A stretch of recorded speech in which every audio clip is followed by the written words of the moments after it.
Elle peut utiliser différents outils. Dans le cas de la cosmologie, dans le cas du modèle cosmologique, euh, on utilise presque toutes les théories. La relativité générale, la physique nucléaire, la thermodynamique, la mécanique des fluides, etc. L'électromagnétisme, quasiment tout y passe. Et un modèle, contrairement aux théories qui ont peu de paramètres libres, un modèle a beaucoup de paramètres libres, le maximum possible. Le but étant de pouvoir ajuster la description à ce qui est observé.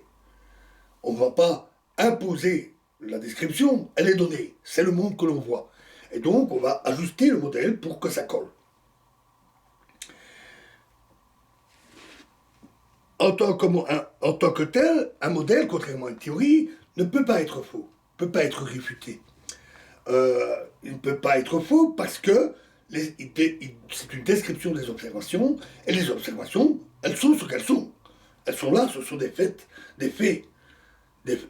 évidents, notés, enregistrés, confirmés. Et donc, le modèle ne peut pas être faux. Par contre, contrairement à la théorie aussi, le modèle évolue, et il évolue beaucoup. Il va s'adapter, ajuster les différents paramètres libres, en rajouter d'autres, rajouter des éléments à la description, des briques, de ci, de là, pour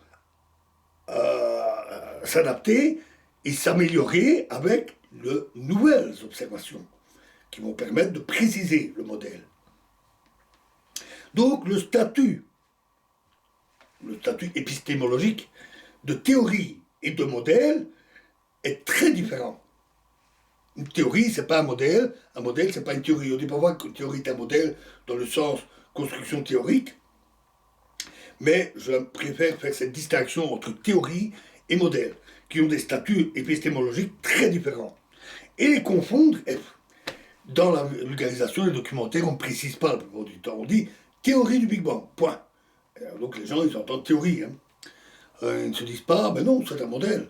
Donc il y a souvent confusion. Et ce genre de confusion, je l'ai souvent vu, peut engendrer parfois de grosses erreurs ou de grosses incompréhensions.